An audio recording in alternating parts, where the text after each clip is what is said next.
when you hear the alarm in Israel, you immediately think about missile attack. So once you hear the alarm, we really think missile attack. We figured we should leave the place as soon as we can. We never thought that it could be a terror attack, not until it was too late. Since they were supposed to come to my place, I asked my brother if he wants to come back in my car with me. He paused for a second and said that he will come with his friends because he doesn't want them to feel like he left them. That was a moment that I kind of regret I didn't make him come with me. I thought about it, but I just left him. Since a lot of people were trying to get out at the same time, the traffic was going slowly until it was stuck completely.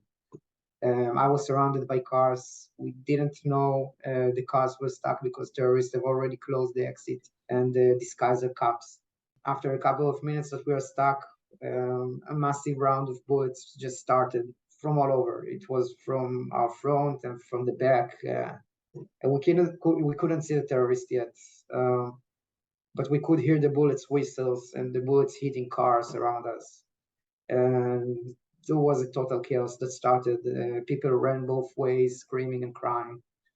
Some couldn't move out of fear. Some were confused and ran in circles, looking for their friends, family, place to hide. Since the shooting started getting real close to us, me and my friends, we ran to a valley near us, where we could stay hidden between bushes.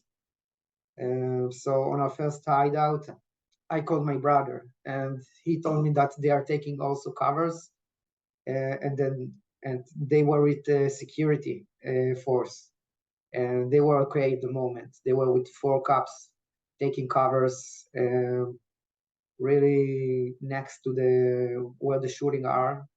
And they ran to the other side. When they had to leave the cars, they just ran to the other side from me. We didn't know it at the time, but we weren't next to each other anymore. So people were starting to fleeing toward me and some of them were covered with blood. They will start yelling to us that we should keep moving because the terrorists reach our location and they just right there. So I told my brother to stay alert with the security force and that I'll call him in a few minutes. That was the last time me and my brother spoke to each other until he was kidnapped, because see, we didn't have a clue how massive this attack is. There were hundreds of terrorists closing on us, and we had no idea where to run, how to protect ourselves, and all we could do is try to hide where the terrorists won't search us, because they were just hunting us down. So we kept going inside the valley, looking for a better place to hide because we could hear the shooting getting really near us. And once I realized my brother and his friends aren't answering anymore, I started to panic. I tried calling him repeatedly while running and hiding. I was praying that he is okay. I was waiting for him to pick up. I didn't have anything else to do. I wasn't even afraid for myself at this moment. I just thought about what happened to my brother and why isn't he answering. We couldn't tell where the shooting came from exactly. It was all around us, so we just proceed going farther in the valley. We could hear people screaming above us, and we could hear terrorists screaming above us in Arabic. We heard quite a few explosions, and once again, people were fleeing toward us, some of them covered with blood, telling us that we should keep moving again. That happened a couple of times, and finally, at some point, we were able to find a spot that was hidden pretty good. It was under a tree between 2 rocks, big rocks, and we stayed there for more than an hour trying to get someone to rescue us. In the end, the team of police force were able to locate us and rescue us while we were fleeing from while they're still shooting all around us. I was able to escape at 2 p.m. 7.5 hours after the attack had started. So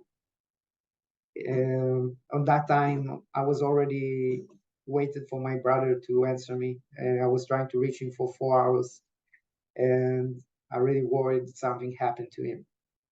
On our way out, we've seen countless of dead bodies of young people.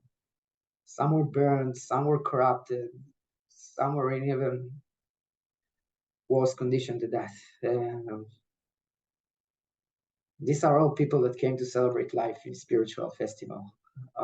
I called my father as soon as I got out from there. And I mean, I could immediately tell that something is wrong. He just told me to come back home as soon as I can.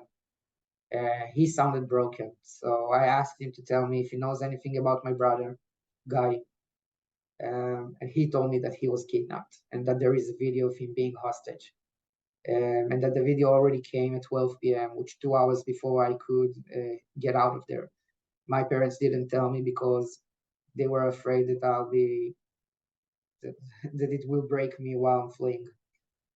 And it did. It broke me. I couldn't bear the idea that I came there for him, to watch over him. I mean, I came for him, and I got back without him. So there was really nothing comfortable. There was no comfort in getting back home without him. We can't stand the thought of what he has to go through. My brother and his three best friends went to a peace and love festival. Two of his friends were murdered. My brother and his best friend were kidnapped to Gaza. This is a spiritual festival. It's all about the peace and love and the music. The people who go to these kind of festivals, most of them had the slogan, Jews and Arabs are refusing to be enemies in their profile picture. These people don't care about politics. They're all about peace. That's why I'm telling this story, because this is something that everyone needs to hear. And we need your help to spread the word, so everyone can see and hear and know what happened there. We do have a hostage video of him, from this morning, where you could see him inside of Gaza in a room already, tied, and just look frightened.